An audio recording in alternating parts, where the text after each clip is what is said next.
அனைவருக்கும் நமஸ்காரம். கேதுவின் காதலன் பேசுகிறேன். துலாம் ராசி. துலாம், உங்கள் குழந்தைகள் எது சிறந்தது, அல்லது உங்கள் அறிவில் எது சிறந்தது, அல்லது உங்களுடைய சிந்தனையில் எந்த சிந்தனை செயலாக ஆற்ற வேண்டும் என்பதையும் உங்களுடைய திறனால் மெருகேறுவதையும் இப்பொழுது சிறப்பான காலம்.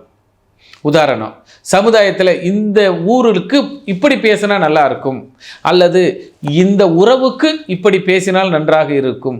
ஆக நல்லதும் கெட்டதும் கலந்து ஆளுக்கு ஏற்ற மாதிரி, ஊருக்கு ஏற்ற மாதிரி உங்கள் பிள்ளைகளை தயார் செய்வீர்கள். உதாரணம், இப்போ உங்கள் பையனை ஃபாரின் படிக்க போகிறாங்கன்னா அந்த ஊர் உங்கள் பையனோடு ஒத்து போகுமா, குணாதிசயங்களோடு ஒத்து போகுமா, உங்கள் பையனோட ஜாதக ரீதியாக ஒத்து போகுமா, இவர்கள் அங்கு போனால் நன்றாக படித்து முடித்து வெளிவருவார்களா, அல்லது உதாரணம், இப்போ உங்கள் பையன் செவ்வாய் இருக்கான்னு வச்சுங்களேன், இப்போ ஜெர்மன் ஒத்து வரும், சுக்கிரனாக இருந்தாலும் ஜெர்மன் ஒத்து வரும். செவ்வாய் சுக்கிரன் யார் யாருக்கெல்லாம் இருந்தால் அவங்களுக்கு ஜெர்மன் ஒத்து வரும்.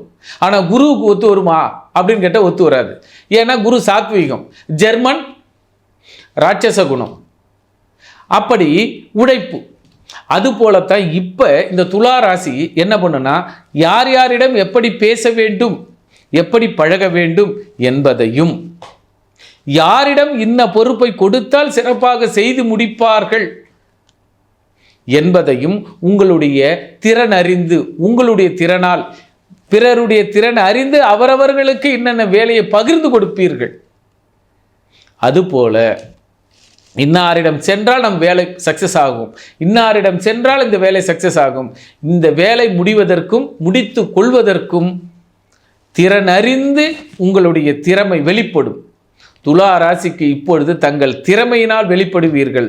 சமுதாயத்தில் ஒரு நல்ல விசேஷங்களுக்கு சென்று நன்மதிப்பை பெறுவீர்கள். உதாரணம், இப்போ ஒரு நகையை 3 கிராம் நகையை எடுத்து போய் கொடுத்துட்டு 5 கிராம் நகை வாங்குவதற்கு ஒரு பொன்னான காலம் துலா ராசிக்கு. அல்லது ஒரு குருவை அடைந்து ஒரு குருவை பார்க்க போனால் அங்கே 4 குருமார்கள் உங்களுக்கு உட்கார்ந்துருப்பாங்க. அந்த 4 குருவோட ஆசீர்வாதங்களும் 4 குருமார்களினுடைய முக பாவனைகள், அதாவது அறிமுகங்கள் உங்களுக்கு கிடைக்கும். ஆக துலாம், உங்கள் திறமையினால், உங்களுடைய செயலினால் உங்கள் பிள்ளைகளுடைய வளர்ச்சியும் இருக்கும், உங்களுடைய மலர்ச்சியும் இருக்கும், குருமார்களின் ஆசீர்வாதங்கள் இருக்கும். ஆக துலாம், இந்த காலத்தை இப்படி பயன்படுத்தி கொள்ளுங்கள். உதாரணம் பாருங்க, இப்போ ஒரு லோன் வாங்க போறீங்க. அந்த இடத்துல லோன் என்ன கேட்பான், சார் இந்த பேங்க்கில் 5% வட்டி, அந்த பேங்க்கில் 4% வட்டி, இது வாங்க சார், இதில் வாங்கி கொடுக்கலாம். அப்போ உங்கள் திறமை 5 விட 4க்கு செல்லும். ஆக உங்கள் திறனால் உங்கள் வாழ்க்கையும், உங்கள் வளமும், உங்கள் குழந்தைகளும், உங்கள் பூர்வீகமும், உங்கள் சமுதாய நட்பு வட்டங்களும் சீரும் சிறப்புமாக இருக்கும். ஆக துலாம், உங்கள் திறனால் மேம்படும் காலம், உங்கள் திறமையால் வளம்படும் காலம். நன்றி, நமஸ்காரம்.